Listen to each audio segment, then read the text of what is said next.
just a quick recap of what we're going to do today. So I'll invite the author, Don Horowitz, to introduce the book. That'll be followed by comments from our two discussants and a response from the author. We will then have a Q&A session. So at that time, members of the audience can either send in questions via the chat function, or you can virtually raise your hand by clicking on the reactions button at the bottom of the screen and selecting the raise hand feature, and we'll try to find you. So with that said, I think we can get started. Don, could I turn to you and ask you your motivation for writing this book, and maybe tell us, for those who haven't read it, something about sort of what you were hoping to do and sort of the main themes of the book. Happily, thank you very much. It's very good of all of you to participate in this event. It's very rare that the author gets to meet critics of the book, whether favorable or unfavorable or mixed, in person. And this is a very nice format for that. I got interested in this subject really, as Rehan said, from discussions of constitutional design.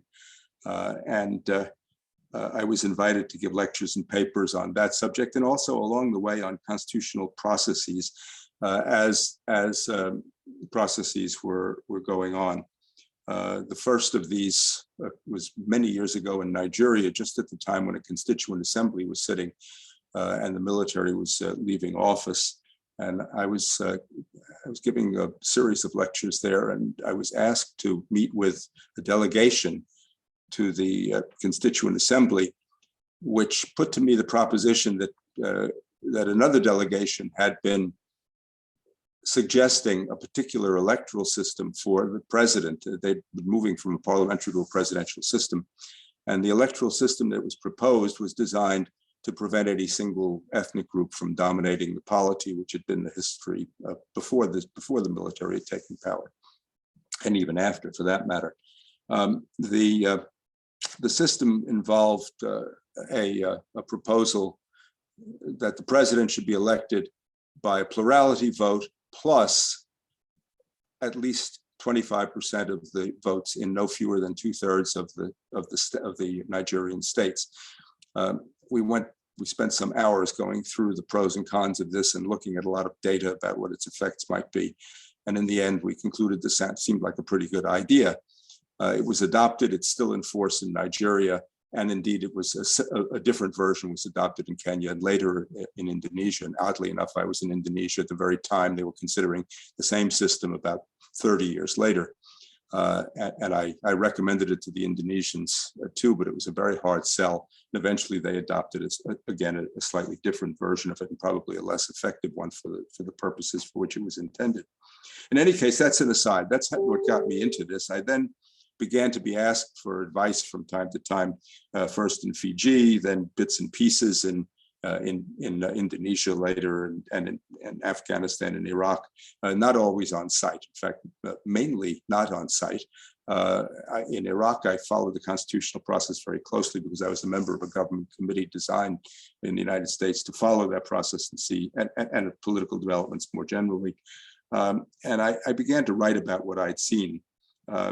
First of all, in an article in a very interesting journal, the Review of Constitutional Studies, which isn't read very much outside of Canada. It comes from the University of Alberta. I'd given a lecture there, and I pointed out the many problems of constitutional processes. And then eventually I produced that book on Indonesia, Constitutional Change and Democracy in Indonesia, because I followed that one very, very closely. And that's what led me to one of the themes of the book, which is to say a consensus decision-making, because the Indonesians were absolutely scrupulous about taking no votes. They took one vote in the course of the 3+ years that they sat, and that vote had nothing to do with anything going into the Constitution. It had to do with membership in the body.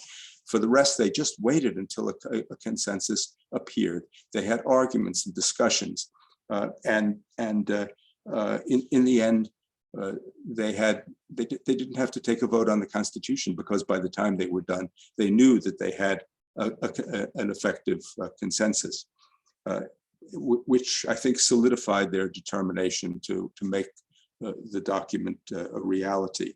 I mean, in practice, that is. Uh, I'll come back to that in a second. But along the way, of course, I began to see the many ways in which constitution making can go wrong, and began to think about how to make it go right. I mean, one could cite arbitrary time limits, the terrible inexperience of constitutional makers, because they're very rarely people who have had experience making constitutions before. They probably will never make one again. The desire for delegations to constitutional processes to make private deals, which was very much in evidence in Iraq. The Shia and the Kurds made a deal for reasons idiosyncratic to each of them. And later, I've spent a lot of my life in Malaysia, actually studying Malaysian ethnic politics. And in Malaysia, they had a constitution adopted in 1957, later amended when two new states joined in 1963. But the drafting was subject to later willful misrepresentation, misinterpretation. And indeed, it was also subject to defection on the part of generations that had not been involved in the original process, and even some people who had been involved in it.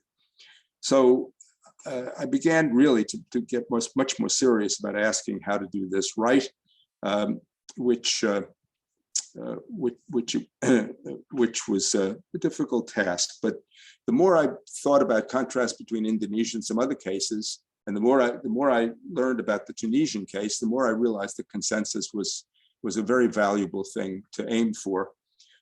And what I did was essentially to look at cases in which there had been consensus decision making. So let me back up for just a minute, actually. If you talk about what it is that's conducive to the longevity of a constitution, and I know most people here will be familiar with the Ginsburg, Elkins, and Melton book on the endurance of national constitutions.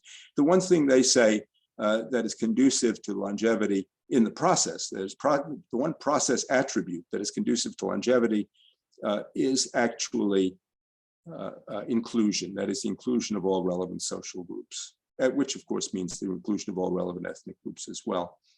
But they say, beyond that, there are so many different wrinkles of process. By one count 9, by another 14, different kinds of processes. We can't really, using our aggregate data methods, discern what it is. And what's necessary are case studies. And as I began to see that Tunisia and Indonesia had a great deal in common, I began to think of other cases which were characterized by consensus. And I recalled that India had a very firm consensus at the end of its process. And I began to study the Indian process more intently. Meanwhile, of course, I'd been involved in the Fijian one. I'd followed the Iraqi one. I knew quite a bit about the Kenyan one, and I began to learn about the Nepal constitutional process, each of which did not have consensus in the end. Nepal certainly tried to get a consensus, but that effort was abandoned at the end when majoritarian decision-making took over, very much at the expense of a minority comprising a minority of generally disliked ethnic groups comprising about 30% of the full population of Nepal. Now, none of these is really a total failure, of course, but they're much less successful than the first three, than India, Tunisia, and Indonesia. None of these is a perfect democracy, I want to say, but I think generally speaking, in Indonesia, Tunisia, and India, despite Tunisia's latest woes, have done better at it than the other 4 cases.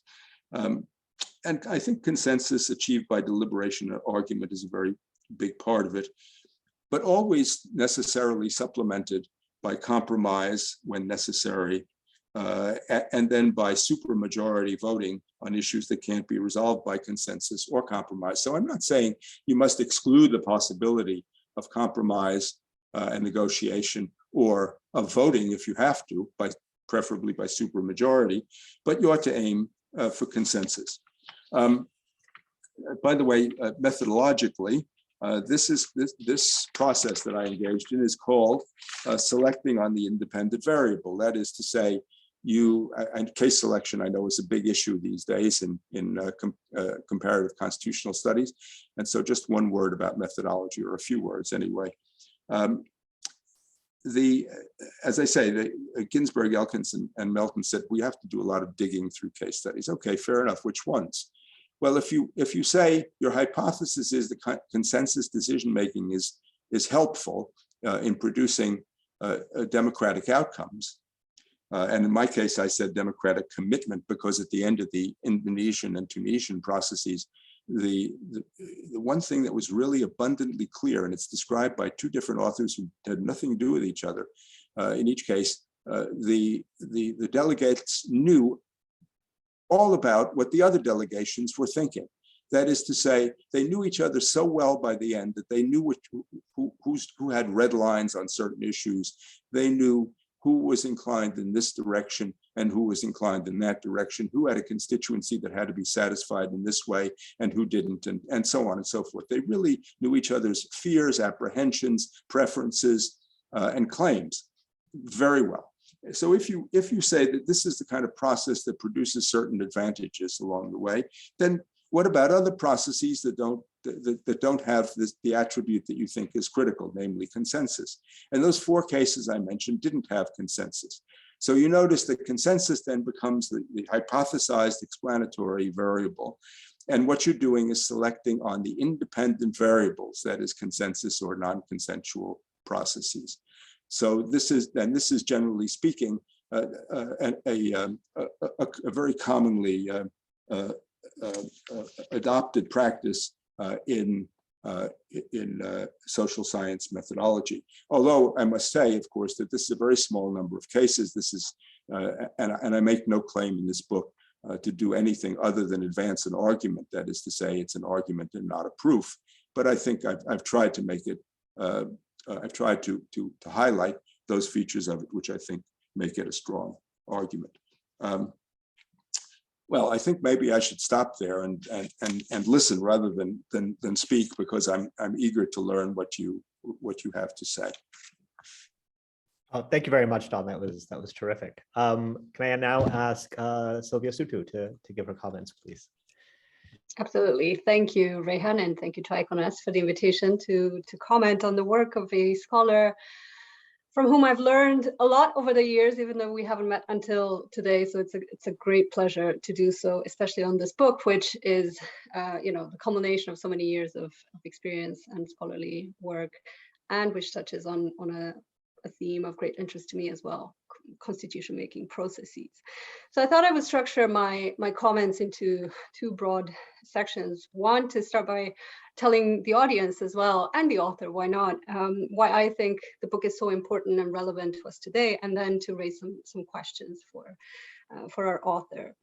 So on the significance of the book and its contribution, I think it cannot be overstated. The fact that it draws on so many, well, decades really of the work, not just of a scholar of comparative constitutional law and politics, but of a direct observer and advisor to these processes, is really important. And what results is a mix of scholarly rigor, but then also this practical acumen, and that is infused throughout the book. It is, as Rehan said, an engaging read, but it's engaging also because you feel sometimes that you're there with the constitution makers, and you see the tough decisions that they had to make, and understand the complexity then of solutions that they might have adopted, and also some of the reasons why they might have gone astray. So that's one thing. But on to more substantive reasons to do with the argument of the book and how it is framed. I think, to me, the book was a great read for two reasons. One, because it recenters the importance of politics in constitution making, and the other because it reminds us of the need to be modest about constitutional engineering and constitutional advice. Now, on the politics side of things, on the one hand, Professor Horowitz reminds us of the central importance of political will, or well, translated into commitment to the new or the revised constitution, both at the time of the drafting and adoption, but significantly also post-adoption. And I know many of us are, are interested not just in constitutional design, but issues of constitutional implementation, endurance, stability, resilience to backsliding. So that question, I think, in centering that is really important. And I think it's important also that the book does more than state the significance of commitment to constitution making, but proceeds to investigate whether and how that commitment can be engineered through procedural means. So the link between process and endurance, and not just endurance for its own sake, but endurance of a constitution that retains its integrity is important. So the book understands this commitment in a thick sense. Thus, when the author asks about constitutional endurance, he also asks whether that commitment imparts integrity, or what he calls resistance to debasement. So not just the durability of the document itself, but of the substantive commitments embodied in that document. And again, at a time of democratic backsliding, this is a key question to be raising and to attempt to answer. And on the other hand, the book also presents a view of constitution making as intertwined with a variety of political processes, not least elections. And that comes up in multiple ways, whether discussing the option of having the legislature double as constituent assembly, whether we're talking about the delicate interplay between election cycles and commitment, the sometimes waning commitment to constitution making. The book does an expert job, I think, of reminding us that constitution making is not separate from these political processes, but is actually enmeshed in them, and sometimes one will derail the other. And moreover, the book reminds us we have too often ignored the role of political parties and the state of political parties, their ability and willingness and commitment to engage in constitution making and constitutional negotiations, the dynamics that may lead to some seeking to dominate the process, to strike bargains, etc. And again, I see here a useful corrective as someone who, has an interest and has worked on participatory constitution making myself, where often the emphasis has been shifted to individuals or groups and the attempt to achieve inclusion through that, in that sense. And that is important, of course, to look at the citizen, but not at the exclusion, I would say, of political parties. And as Professor Horowitz reminds us in the book, it's politicians who will be tasked again with implementation and ensuring the endurance of these constitutional commitments, and excluding them or not taking into account their interests and their buy-in to the constitution making process is a very risky task indeed. Now, finally, on the modesty point, which shouldn't be misunderstood for a lack of ambition in any sense, I think it is, though, rare to find in the scholarship, and in particular on this topic, a modesty about claims of how much we can engineer the constitution making process and how much advanced planning can be done, as opposed to adapting on the go and reacting to conditions on the ground.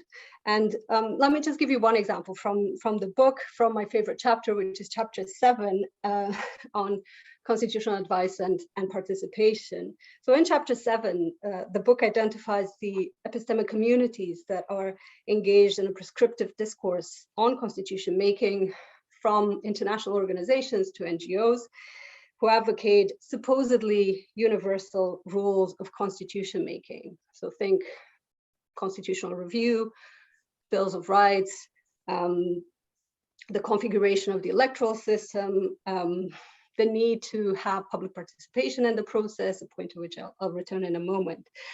And Professor Horowitz terms them, I quote, provision merchants, and reminds us to resist this remarkably harmonious hymnal, as he calls it, not just because each constitutional process has its own configuration and requires a tailored approach, but importantly, because these external actors have their own interests and biases and timelines which they pursue and which may well run counter to local ones. So that's just a tidbit of the kind of, practice-informed, rigorously scholarly engagement and analysis of constitution-making processes that is also,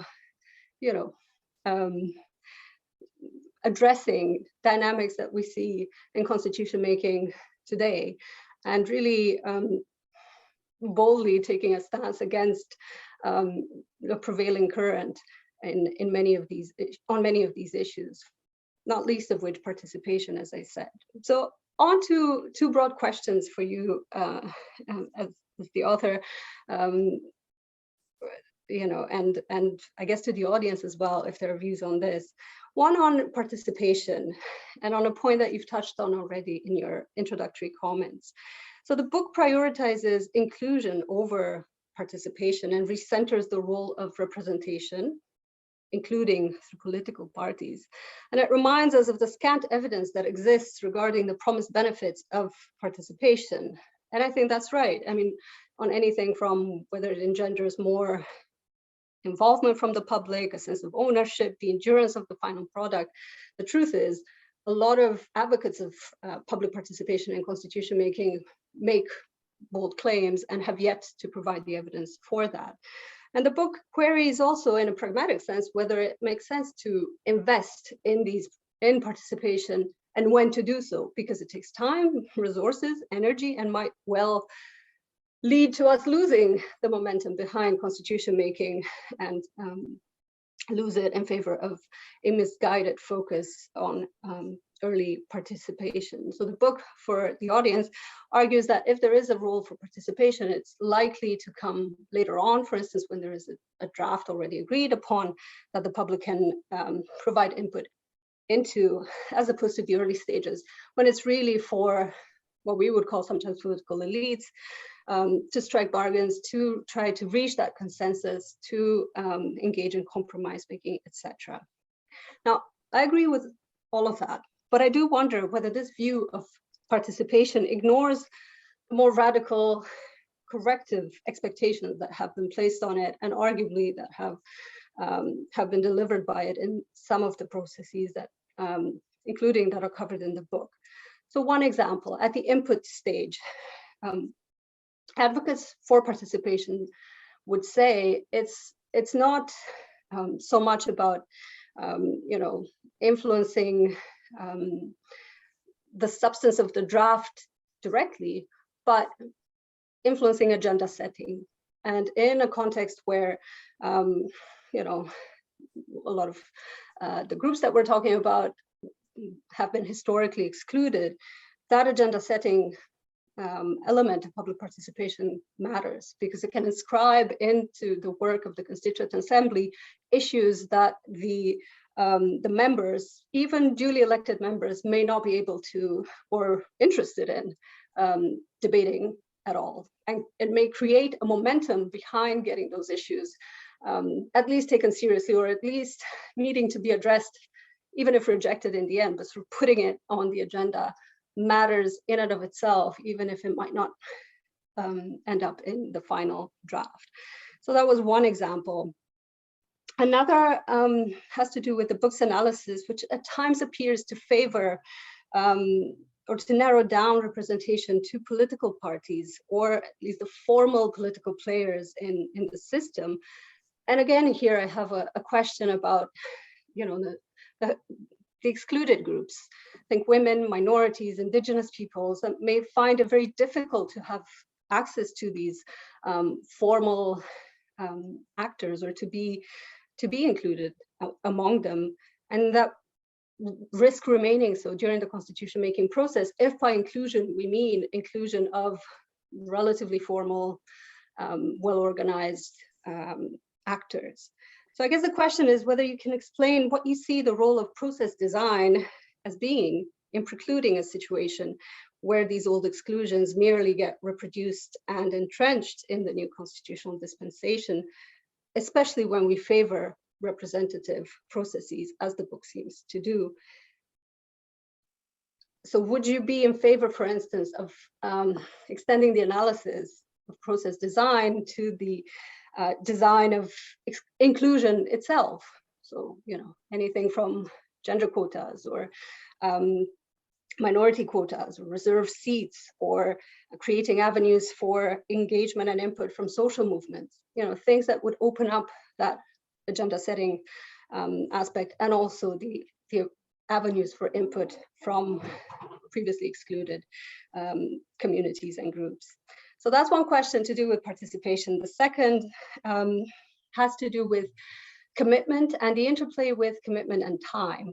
So I guess I would formulate it as asking, what is the time horizon for evaluating commitments or evaluating reneging on the constitutional settlement, rather unsettlement sometimes? And how do we determine constitutional failure as linked to a failure of the constitution-making process versus a failure of institutional design, especially because you draw a distinction between these these two in the book.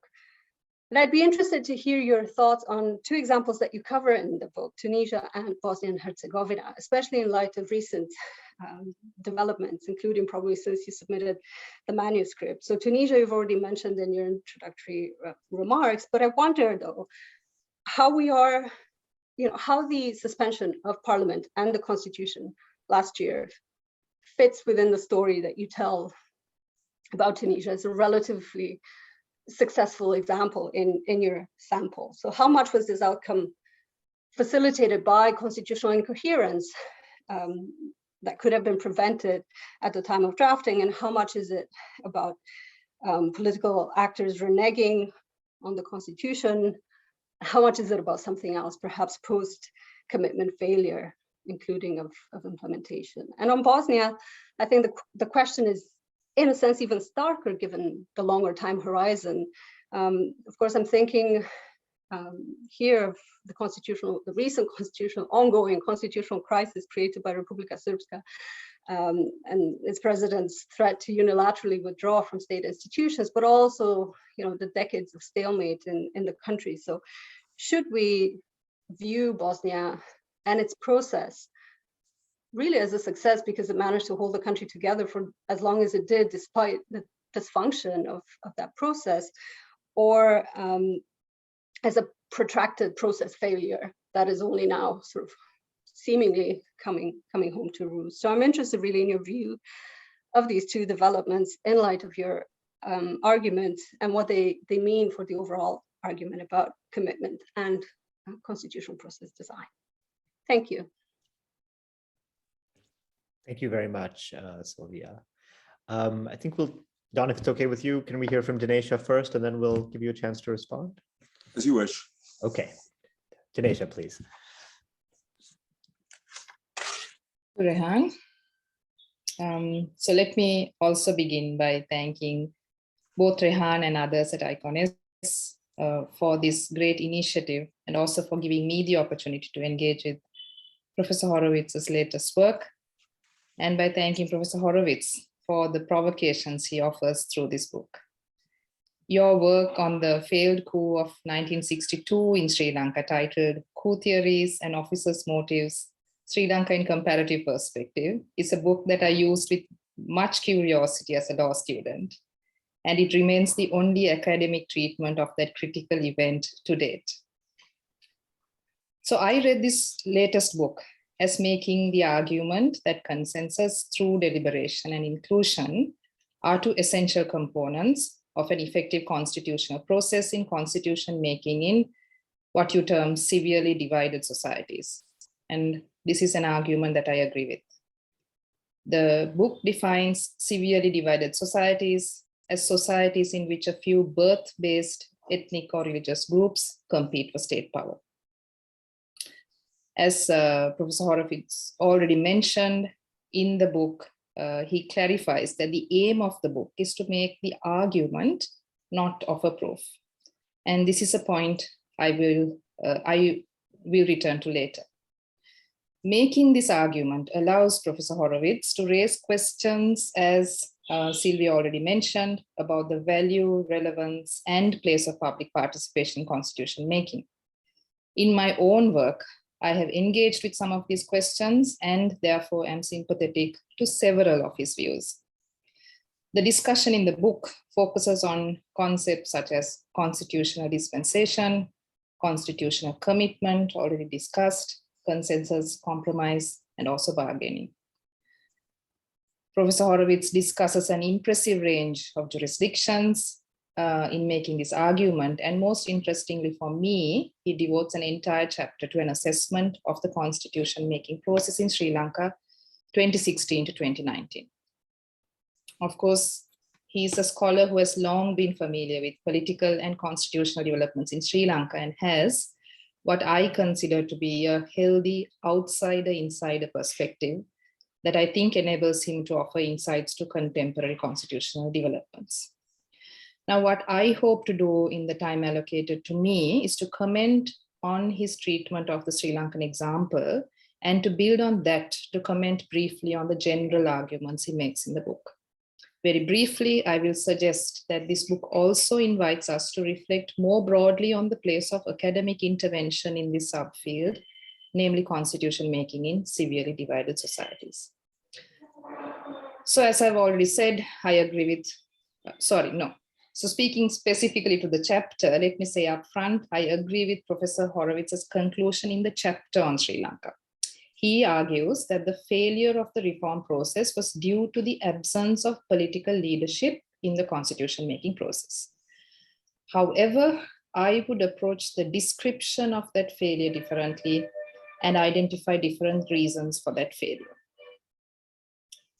First, I would argue that personal dispensations of the main and secondary actors mattered far more than suggested, and that they are key to understanding what happened and how. Professor Horowitz discusses the personal dispensation of the then president and the prime minister, but he does not recall the problematic history of the political leadership of the then prime minister in previous attempts at constitutional reform. I have in mind here in particular his role in the 2001 to 2005 process, with which there are interesting parallels to be made. Beyond the key actors, two secondary actors played a very significant role in the process, 2016 to 2019, namely the joint chairs of the Management Committee of the Constitutional Assembly, MP Dr. Jayampatha Wickramaratne and MP M.A. Sumandiram. These are two lawyers who are not career politicians and have a strong track record of litigation of constitutional law issues and represented smaller political parties in parliament. Importantly, I would characterize them as moderate in their views on ethno-nationalism, and they displayed a strong constitutional commitment to progressive constitutional reform. However, whether their shared constitutional dispensation had wider traction is a matter of debate. There is a story to be told here about the role of individual dispensations and constitutional dispensations, of political actors and of experts, without which I would argue that this account is perhaps incomplete, particularly where the account is one that is built on interviews with individuals. And I will return to the point about interviews later. Second, I would characterize the constitutional moment of 2015 to 19 differently to the way in which Professor Horowitz presents it. I would argue that the drivers of this dispensation were not the political parties or political representatives. Rather, in my view, it was led by civil society leaders. In many ways, 2015 was a repetition of what happened in Sri Lanka in 1994. After an intense period of problematic governance, to say the least, political loyalties were disrupted and members of those parties realigned. Temporarily, the concentration of political power in the incumbent executive president weakened, resulting in new and weak coalitions. So the weakening of the political power arrangements created space for smaller political parties and, more importantly, for civil society to come in with a broad reform agenda. However, as with 1994, soon after 2015, this loose political dispensation that supported constitutional reform dissipated. The way I see it, the constitutional process of 2016 to 19 in Sri Lanka provides a very rich data set. It is a story which provides us insights to how constitutional resilience is being developed by stealth, It is a story about patronage politics, personal dispensation, and also about the rapidly changing nature of political parties. And much of this figures in the constitutional process that unfolded. Much more can be said here, but let me just make this final point. The utter devotion of Sri Lanka's larger political parties to self-advancement at any cost was apparent in how they voted for the 19th Amendment in 2015, which is mentioned by Professor Horowitz in his chapter. The 17th, 18th, 19th, and 20th Amendments comprise what I have elsewhere described as constitutional ping pong in Sri Lanka. Despite the contrast of these amendments in their substance, a significant block of members of parliaments voted in favor of all of them, revealing their primary commitment to self-preservation in politics. These are significant dimensions of the Sri Lankan story between 2015 and 19, which I think require further assessment in an analysis of the reform process of the time. Third, the constitutional process of 2016 unfolded within a specific reform context, which went beyond constitutional reform proper. 2015 to 19 was a period of legislative policy and institutional reform in transitional justice, human rights, administration, taxation, electoral reform, and in anti-corruption. The weak political coalition made it possible to enact several laws in this regard. But of course, there were several problems in the process, in the substance, and most obviously in implementation. Today, some of these laws are relegated to nominal implementation. But the point I want to make is that the constitutional reform process was part of this broader initiative and was therefore treated with suspicion by members of the opposition, by extremist forces, and even by members of the government, even though these laws were enacted with the required number of votes and with very little resistance. When it came to their implementation, they had few champions in parliament or in the executive. Therefore, I would argue that in order to fully appreciate Professor Horowitz's point about the failure of political leadership in constitutional reform, this broader context of the dispensation towards reform has to be taken into account. Fourth, and this is my final comment on the chapter, if this book is for an audience of students and scholars of constitutional law, I would argue that the 2015 to 19 experience in Sri Lanka carries many insights on the role of experts and constitutional process. The developments are difficult to capture because there are very few written records of them. I anticipated that interviews would be a method by which some of these insights could be captured. It seemed to me that the chapter on Sri Lanka does not take full advantage of this opportunity. For instance, Professor Horowitz mentions that 2 reports were published by the experts in 2019, but does not probe the tensions that led to that division. He does not go into any details about the expert committee except to note some of their outputs. I would argue that there are several process-related questions about experts that could be studied through the Sri Lankan case study, such as how and why should they be appointed, who are they accountable to, do they have any obligations to be transparent, and if so, to what extent, and so forth. Before I move to the broader book project, let me also briefly name another question I had when reading this chapter. And this is for all of us to consider, hopefully. How much detail should an author provide and engage with when presenting a case study in this type of academic work? How does one navigate the tension between generality and detail? This is a question that I struggle with quite regularly, particularly as someone who studies a small jurisdiction in a global context. In the chapter on Sri Lanka, Professor Horowitz leaves out several details, such as the specifics of the ethnic relations between Tamils and Muslims, the issue of discrimination and marginalization faced by Muslim communities in the post-war period, the much publicized bond scam of 2015, which destroyed the legitimacy of the claim to good governance and reform by the then regime, and so forth. Several details of the longer Sri Lankan story are also left out, such as the instrumentality of constitutions in Sri Lanka's history and the history of its political parties. Now, granted, including those details would lead not to a chapter, but to a book. One may not be able to do justice in a chapter to such details. But in my view, more detailed footnotes could perhaps address some of these gaps. Moreover, in the instances where he does offer us granular details, he chooses to hold back on some of the details. I recall in particular Professor Horowitz's comment as to the internal revolt in the party, which he claims was responsible for the failure of the constitutional reform process of 1995 to 2000. As a reader, I would have found it very useful to know the reference that he relied on for forming that opinion. In general, the chapter is light on references and only marginally engages with the literature published on the 2015 to 16 process thus far. But beyond these observations, reading this chapter prompted me to reflect on the tension that I see between generality and detail in comparative constitutional law scholarship.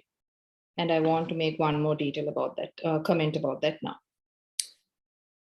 So from where I stand, I think the question of detail is critical. Not including an adequate level of detail may mislead a reader who is reading the work to learn about the case study, or alienate a reader who is familiar with the case study. These are both outcomes that I think are best avoided.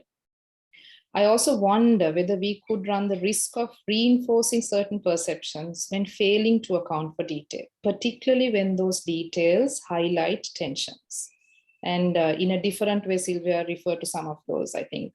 For instance, in Sri Lanka, political claims for self-determination have eclipsed the claims made by Muslim communities and the impact of the conflict on them. Similarly, the multiple voices demanding self-determination in the Tamil community and the challenges that those multiple voices pose have been glossed over in some literature. This silencing is even more noteworthy when it comes to those details that reveal to us the problems associated with self-determination of Malaya Tamils. We have several types of Tamils in Sri Lanka, and the political representation of women. It is these details that reveal to us the problems associated with claims for self-determination at the national level and the limits to the model of devolution that has hitherto been discussed in Sri Lanka. This is why I have reservations about general discussions about case studies, with perhaps very few exceptions. Let me now turn to three final questions. The first is, to what extent do the claims in this book impact our current thinking on constitutional theory?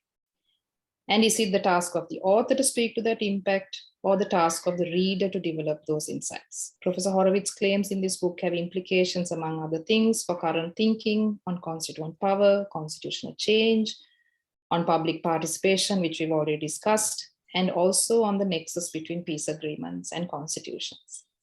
For instance, I would like to suggest that constitution making in severely divided societies might require that we think of public participation in slightly different terms. And I think Sylvia is also touching on this on these debates.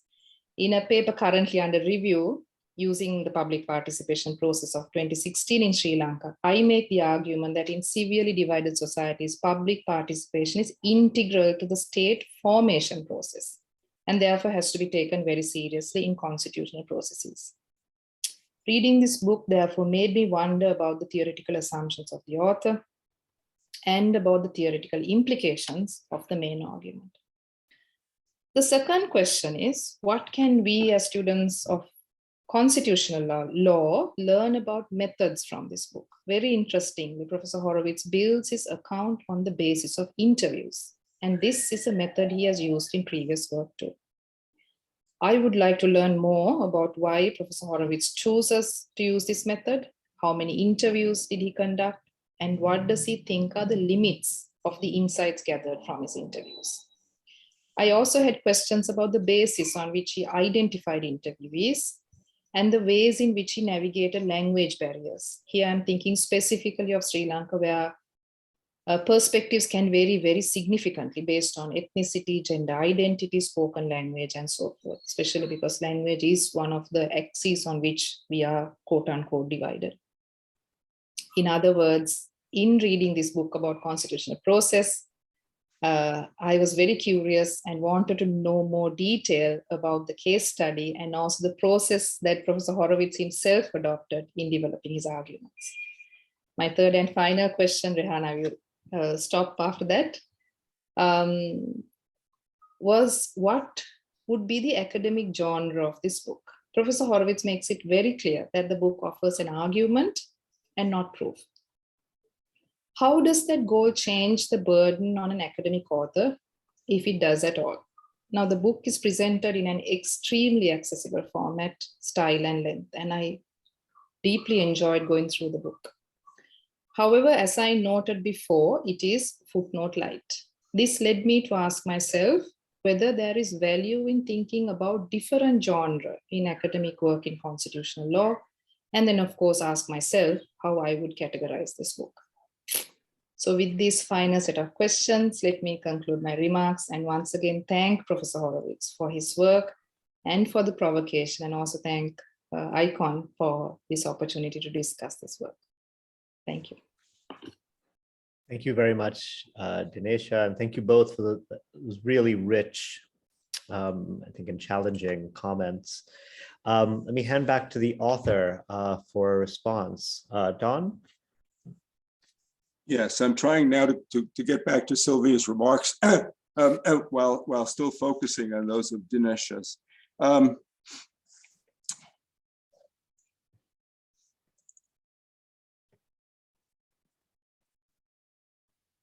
The first, I'm going to skip over the many nice things that Sylvia said about the book, which I appreciate deeply. I want to answer her questions, specifically the question of participation and how I may have ignored the benefits of participation. The advocates might say that participation is a method of agenda setting, as Sylvia says, and I suppose they might say that, but that isn't what they actually say.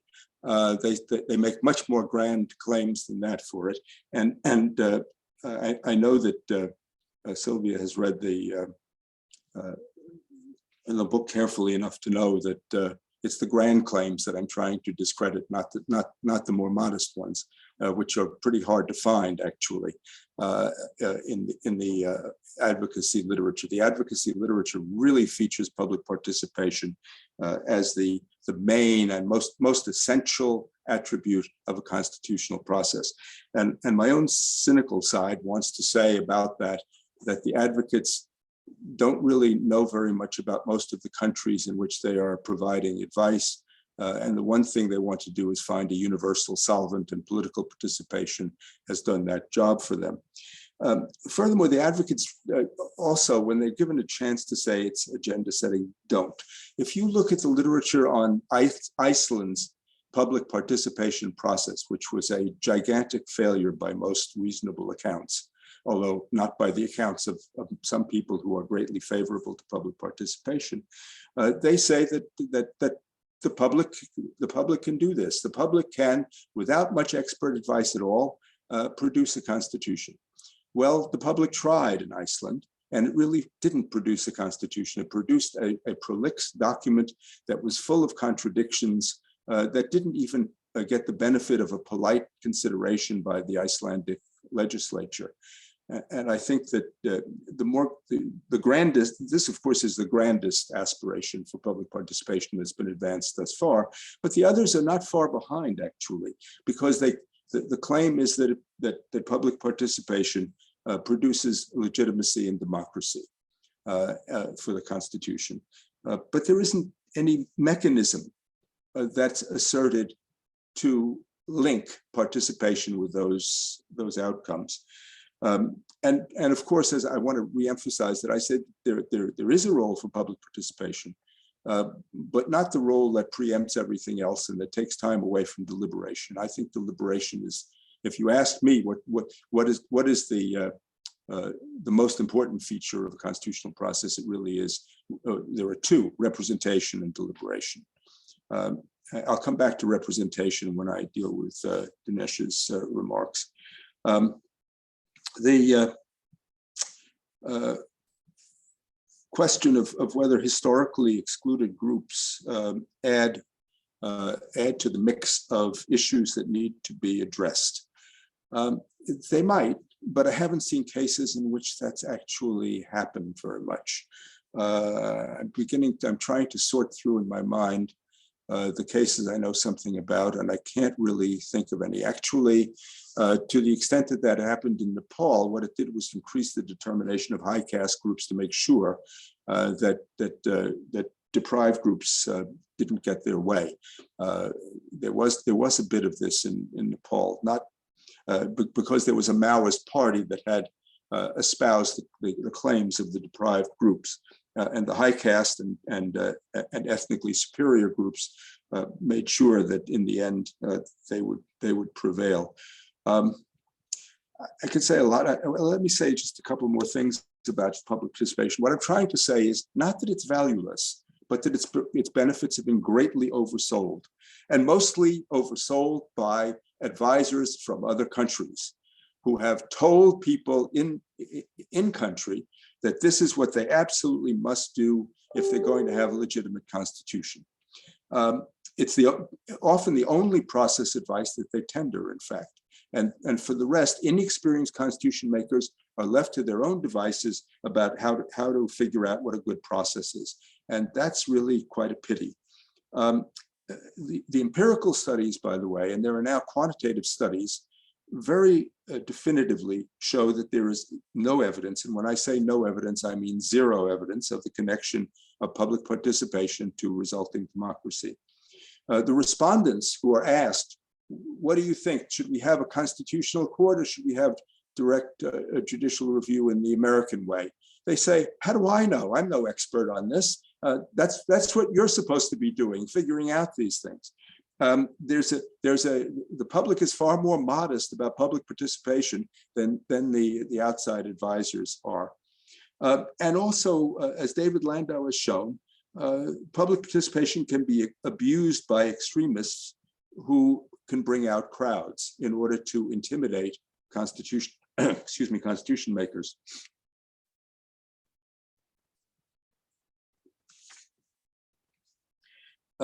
Now, Sylvia says that the book favors parties over other forms of representation. I don't think that the book does that. I think the constitutional processes actually do it where there have been elections. I take the consequences of elections seriously. That is to say, they put parties in power and they put other parties in opposition. And in good constitutional processes, they put all parties in power, at least to some degree. Now, it's true that I have paid no attention whatsoever to the specifics of representation of women or indigenous peoples. I've not said how the representation needs to be arranged. But that's partly because I just can't say everything in this book, and partly because I don't have very, very well developed views on this. And I'll tell you why in just a minute. Well, in fact, maybe I'll tell you why right now. I don't have much to say about this because the designs that I favor tend to be those, and now we're into, you understand, the constitutional design rather than process. The designs that I favor in severely divided societies, which is, as I say, the home from which I am coming. I don't mean my own country. I mean the study of other countries that are, and maybe these days I do mean my home country, but for the most part, I'm referring to ethnically divided societies where the divisions are quite serious. I've been a proponent of a centripetal approach to representation questions and electoral design questions. That is to say, writing against something, first of all, against the consociational method of representation of people in severely divided societies. The consociational theory advocates a quite rigorous form of proportional representation so that all groups get represented in the formal sense, that is to say, have representation in the parliament. And it also advocates a series of guarantees for minorities, that is, including up to and including typically a veto, which is often conducive to stalemate. Back to that in a moment when I come back to Bosnia. So the centripetal method is very different. That is to say, it says, choose an electoral system that is conducive to interethnic moderation and compromise. And those centripetal systems typically are majoritarian. Occasionally a plurality system can do it, but more often than not, a majoritarian system like the Australian alternative vote or the French two-round system, which produces which produces majorities either in the first round or in the second round of the election. Because they're more oriented toward interethnic compromise. They're oriented toward interethnic vote pooling, as I call it, which is to say coalitions of ethnic groups form in order to get to a majority of votes and seats. And in order to do that, they have to make appeals across group lines. And in order to make appeals across group lines, they have to compromise with each other to get that done. There's a lot of that around, much more than one might think. And actually, where I'm in the process of planning a volume on actually interethnic vote pooling. But the point is that with that kind of system, it's very difficult to have quotas for minorities, and it's also not a great idea for that kind of system to have a large number of reserved seats. Yes, there can be some for marginal or deprived minorities, but reserved seats will detract from interethnic vote pooling, and therefore they're not particularly in favor if the claim is to have a great many of them. So that's the reason why I've not focused on that question, and it's also a question, by the way, that many other people have focused on. So I don't feel so bad about my omission of it as I might otherwise feel. As to a very interesting question is commitment and time. What's the time horizon for evaluating commitment? I have a very simple answer to that. Damned if I know. I don't know, and of course it's important to assess whether the failure is due to the specific design or whether any part of it can be attributed to deficiencies in the process. If I want to claim that the process can produce successes, I have to admit the possibility that the process can also be responsible for failures of commitment. That's for sure. With respect to Tunisia, I have a very easy out, and it's this. The president who made the coup was not a member of the assembly that made the constitution. And as a matter of fact, he was quite marginal to it. He was actually in the expert body. He wasn't much consulted, and he was in every way an outsider. He came from nowhere to be elected president. And if anything, by the way, in this case, the claims of the originally Islamist party, later more properly called the Islamic Party, Ennahda, which had the plurality of seats, about 41% of them in the body that made the constitution. That party actually favored a parliamentary system. Why? Because many of its most important leaders had spent their exile years in London, and they came to be great admirers of the British parliamentary system. And in some ways,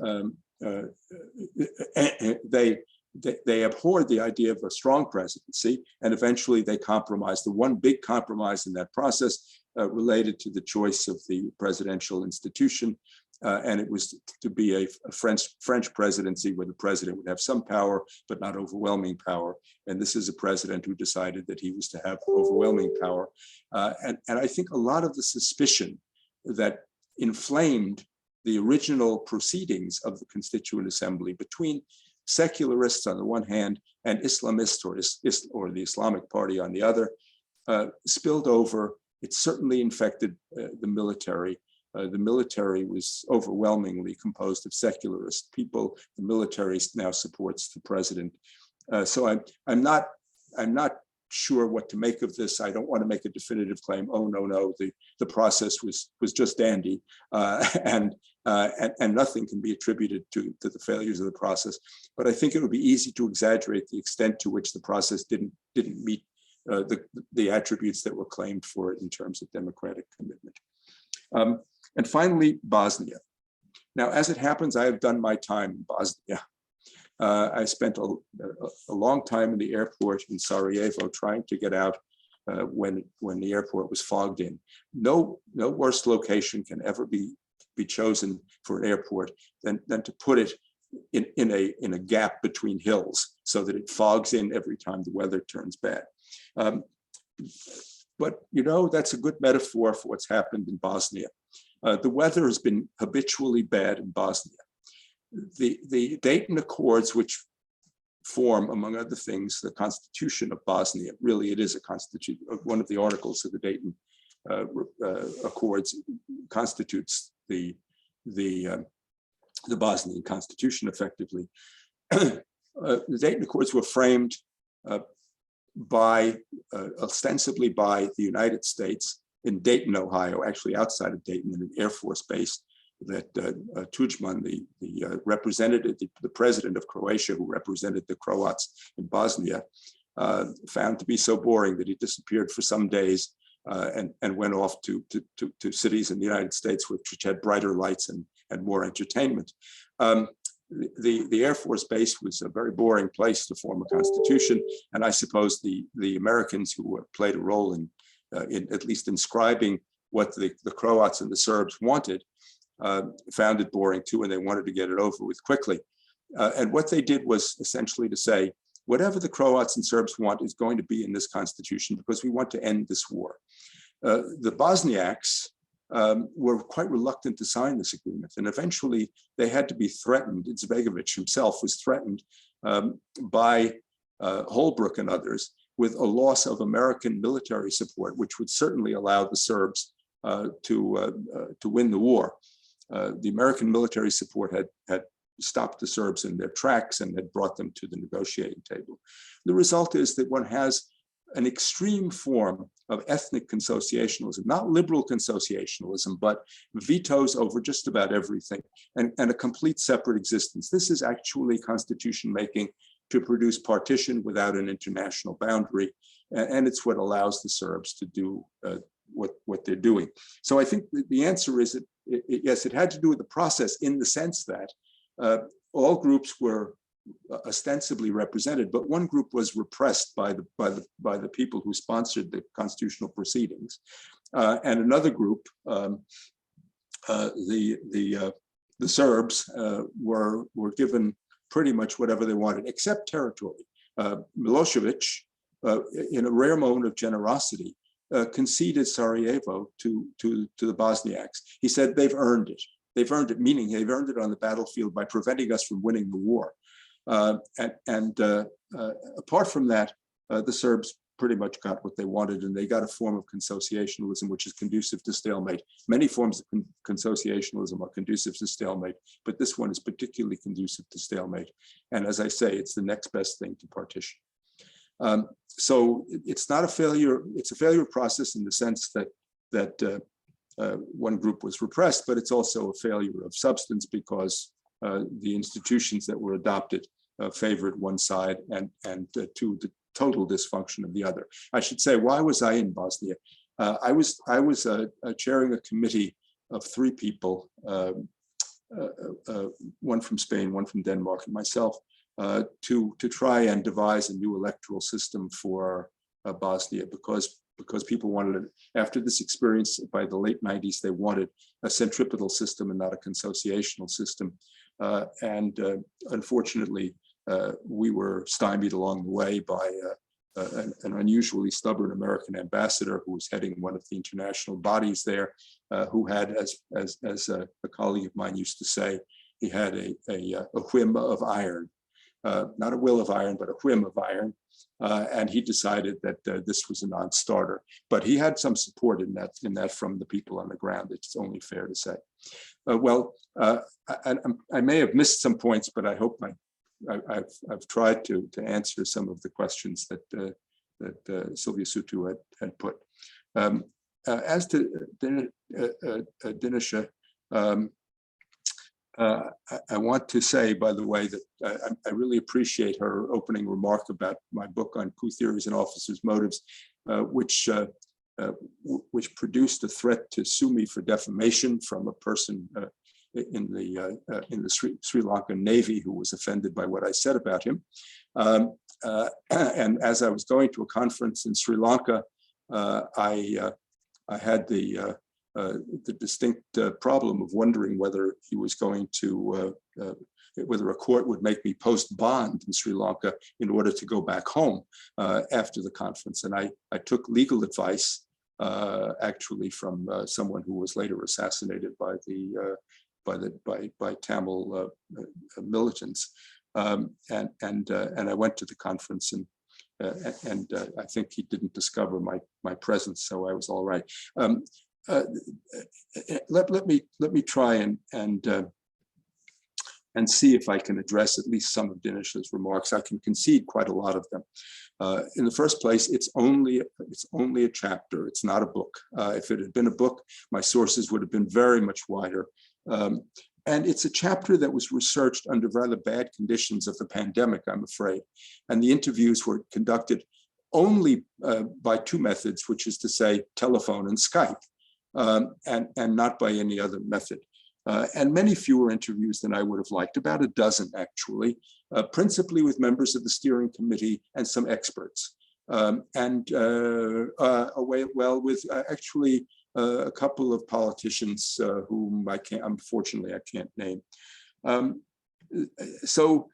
Yes, it's probably the two lawyers whom Dinesh refers to who played a role in cultivating the atmosphere for this kind of reform. They don't figure in this at all, partly because of my narrower view of process, partly because in general, this book isn't devoted to the intellectual origins of a constitutional reform, and maybe that's a deficiency of the book. I'm willing to concede that we ought to discuss that. The same goes for the fact that civil society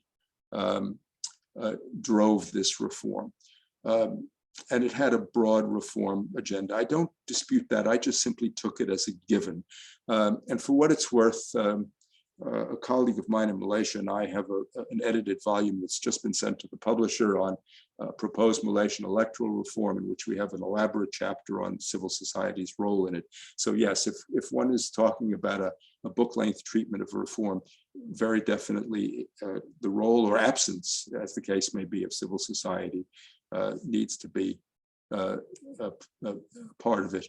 I simply, as I say, took it as given because I didn't think I could do everything.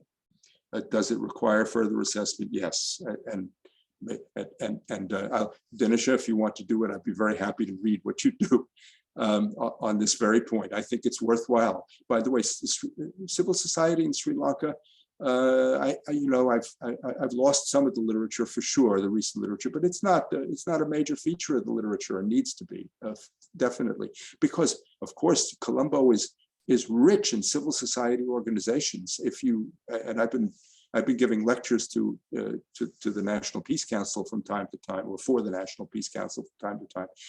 Colombo is one of the richest countries in Asia and Africa in civil society, or not just in Asia and Africa. It's very rich in civil society organizations, and often, by the way, across ethnic lines, which is not always the case in severely divided societies at all. So I agree that this, a fuller account would include this. How much detail? Well, the chapter, by the way, is, as I say, is an imperfect product. I'm willing to concede it. I just hope that the main lines of explanation hold up. That's really all I attempted to do in this chapter.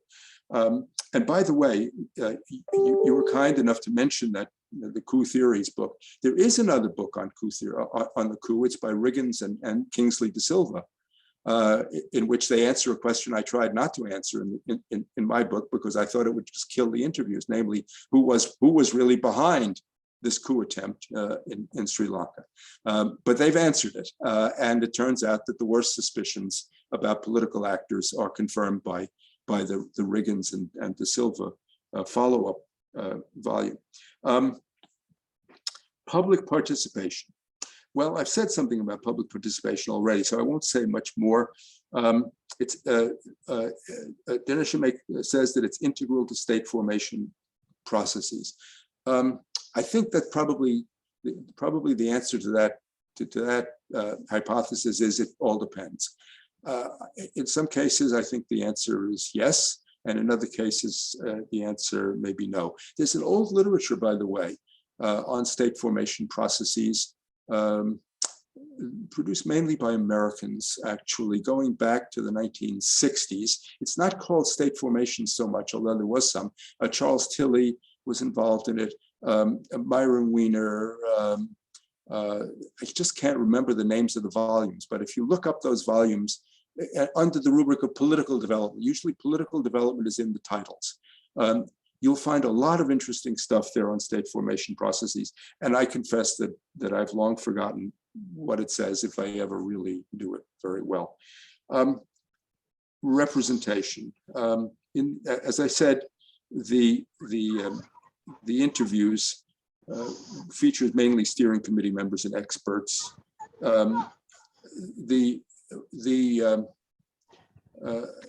What the level of proof is, and the book is described as footnote light. This is a vice of which I have never been accused before. I want to say that only by the standards of American law reviews could you say that this book was footnote light. Actually, editors usually say, "Do you really want these long footnotes?" And they said it once or twice in this case too. I confess, yes, the Sri Lankan chapter could have had more, no doubt about it. But remember, we're talking about chapter 8 in a book of what, 10 chapters or thereabouts. And by chapter 8, one says, gee, I want this book to be fewer than 400 pages. I can tell you that, let me finish with just one anecdote. The book that Rehan mentioned at the outset, Ethnic Groups in Conflict, is a very frequently cited book. But I want to say that I have a cynical explanation for that. That book is 684 pages long. And when it's cited, it's usually not cited with any page number after it. In other words, it's just Ethnic Groups in Conflict. See Horowitz, Ethnic Groups in Conflict. I think what happens when that book gets cited is that some people are citing it because they've actually found something in it that's useful or at least interesting. But other people are citing it because they need a citation. And they say, well, this is about ethnicity. Horowitz must have said it someplace. Let's cite Horowitz. There are two, so one has to be careful. There are really three reasons to cite a book. One is you love it. Two is you hate it. And three is you need a citation for something or other, and you haven't the slightest idea what to cite, except you cite a book that's 684 pages and therefore must say something about it.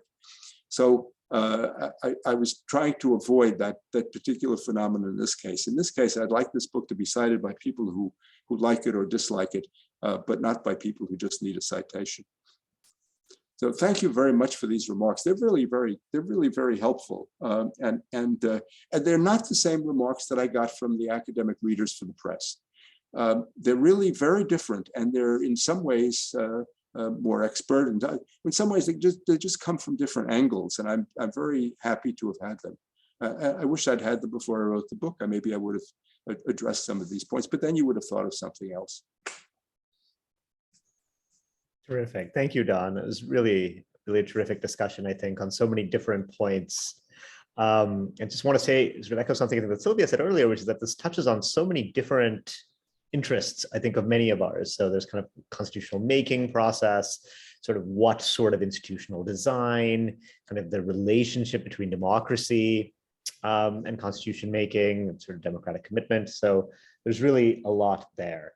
We have about 10 minutes left. I have a couple of questions, but I think I'd rather hear from the audience. So if there's anyone who has a question for Don or for the panel, please feel free to raise your virtual hand or to type in a chat question. Maybe we can give people a couple of minutes if they want to do that. Let's see.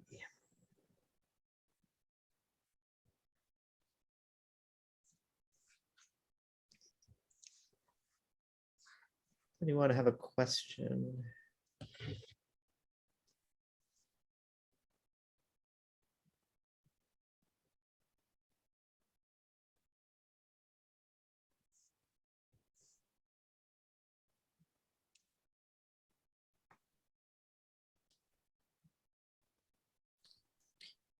While we wait, Don, can I ask you actually just, can we take a few steps back about and just talk a little bit about your definition of consensus, which is at the beginning of the book, and I actually thought was very interesting and very important.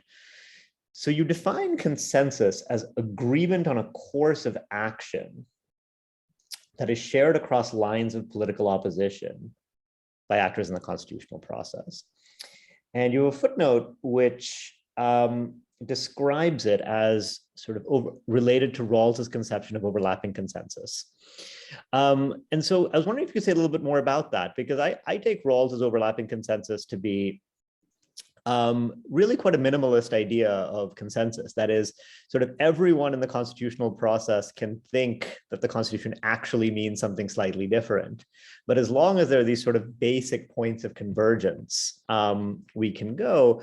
And it also seems like it's more about the agreement that sort of a certain sort of something happens as opposed to any sort of agreement on the actual final substance. As you say too, there can be some divergence on that. So could you say a little bit more about what you mean and sort of how minimal versus thick this idea of consensus actually is? Yes, I'm a little, actually, I've been a little bit sorry to have identified so tightly with Rawls on this for exactly this point. What I mean is widely shared understanding of what we're doing and how it will facilitate living together in politics. And the understanding should extend to all the main features of the Constitution and to the document as a whole as well. But it doesn't have to be the same as perfect unanimity, because I'm very worried about spoilers in the process. So what I'm more concerned about is if we have any social divisions or ethnic divisions or religious divisions, is the understanding widely shared among them? It doesn't have to be unanimous as long as it's widely shared. And I give some examples. The Yemen Process, for example, you'll perhaps remember from the book. Yemen is obviously more than a failed state. It's a state with what looks like perennial warfare going on and into the, well, perennial meaning into the indefinite future. But they did have a very interesting process for a preliminary, as a preliminary to constitute a real constitutional process, in which they devised methods of bridging differences. And the standard was whether they could get widely shared agreement across group lines, because the groups are reasonably well defined in Yemen. And the same would be true in quite a lot of severely divided societies. And they had a process for conciliating if they couldn't get that. And then they had other standards, which was standards for agreement, which was slightly weaker. The Sri Lankans, by the way, were aiming at consensus. There's no doubt about it. They took no votes, but they understood that there would be opposition in Parliament when Parliament finally sat as Parliament, as opposed to sitting as a constituent assembly. And they said, well, we're going to need 2/3 in order to be sure that spoilers don't spoil it. But they understood that the 2/3 would have to be composed widely across group lines. It wouldn't be possible to pass the document if well under 50% of Sinhalese, the majority community, were against it in Parliament. So it doesn't exclude votes. As a matter of fact, votes at the end of the process are quite revealing about whether there's a consensus. In India, where they debated everything and many minds were changed in the course of the 3 or 4 years that the Indian legislature, sitting as a constituent assembly, devised its constitution. But at the end, there were very, very few dissents. And India is, as you know, well, you know better than I do, Rehan, that India is a fractious place, and was then as well, and had many different views. But the overwhelming vote said, this is a pretty good way to proceed. Let's get started on this. Let's never mind whether we agreed on every last little bit of it. That we had some dissenting votes in some of the votes that were taken, but the existence of that overwhelming majority at the end, and the same goes for Tunisia, by the way, which had very severe disagreements in the course of the process, but a truly overwhelming vote at the end in support of the Constitution, I think is an indicator that a consensus has been reached, even if you'd like to amend one or two provisions. Article 6, I think it is in the Tunisian Constitution, it is a bit of a mess, and needs certainly down the road to be amended if they return to their constitution, which I hope they will. In any case, that's more or less what I mean. And as I say, I've got a lot of particularization of it in there, and I can't give you a full answer without going into all of the particularizations. So I apologize for this slightly sketchy answer. No, thank you, Don. I mean, I'll just say in the Indian case, I mean, partition also had something to do with that, of course, with the Muslim League, being involved. Oh, absolutely. There was great fear that if the Muslim League were there, that the Constitution would have to be tilted in a very different direction. Right. But there were Muslims. There were Muslims, of course, Congress Muslims, yes, in the proceedings. And they were very much in accord with the general shape of the Constitution. Yes. We might have time for a quick question if anyone has one. Otherwise, there's Hannah. Go ahead. Hello. I was wondering, I would like to ask a question about constitutional advice, external advice, and maybe a broader question about the field of sort of advisors.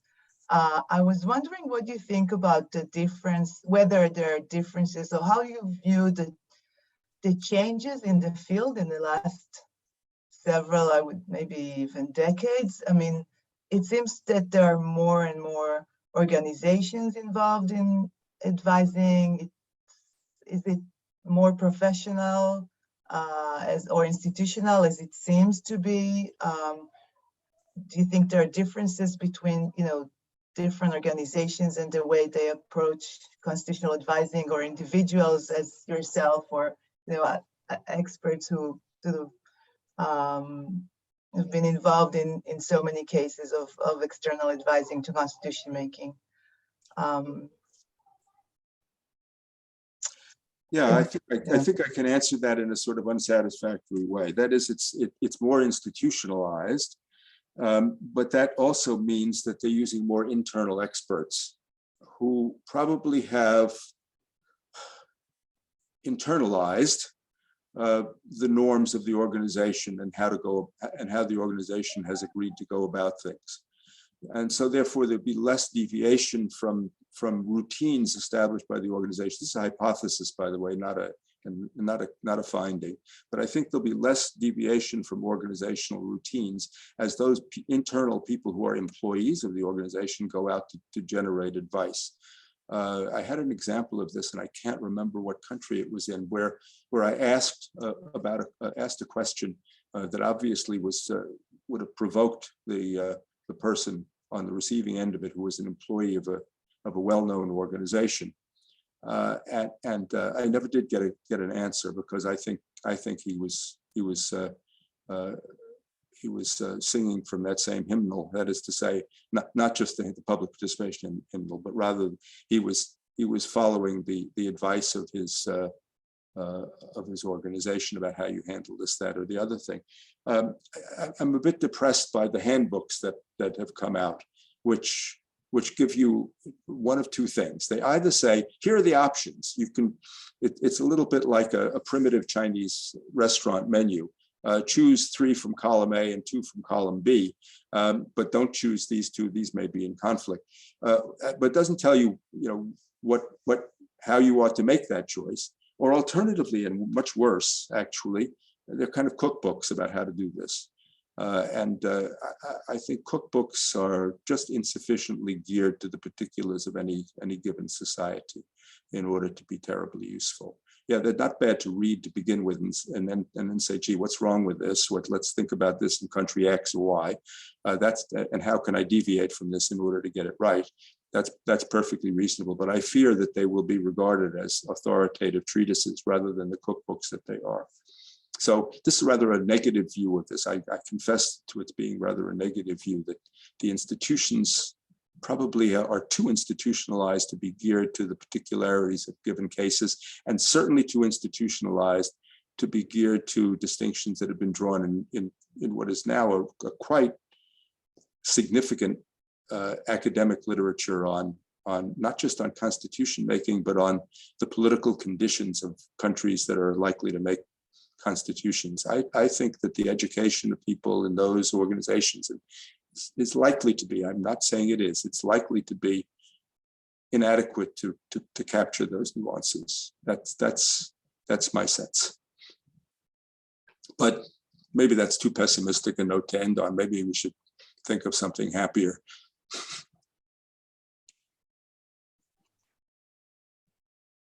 Thanks. Terrific. I'm mindful of people's time, and we're a few minutes over, so I think we should probably end. If I may, can I just plug our next seminar? So that's going to be on the 28th of February, featuring Anna Zidzic's book, Foreign Judges in the Pacific, which was published by Hart last year. We have two commentators confirmed, Rohit Day from Yale and Aaron Delaney at Northwestern. My colleague Maya Sahadic will chair that event. Maya, do you want to say anything about that quickly? No, I'm going to leave it as a secret. Okay. I would also want to say, we will send around another call for nominations. So if you know of a great book, or you've written a great book, or what you think is a great book in recent months or years, please let us know. We'd like to get a wide range of books, different parts of the world, authors of different seniority. Obviously, we want gender diversity and racial diversity. But at the end of the day, we just want really good books in public law. So in constitutional law, administrative law, and public international law. So if you know of a book, or if you've written a book, please get in touch with us. And with that, let me just thank Don Horowitz very much for this. Let me thank Sylvia Sutu and Dinesha Sabraratna for those amazing comments. And thank you all. This has been terrific. Thank you, Rehan. Thank you very much. Good night.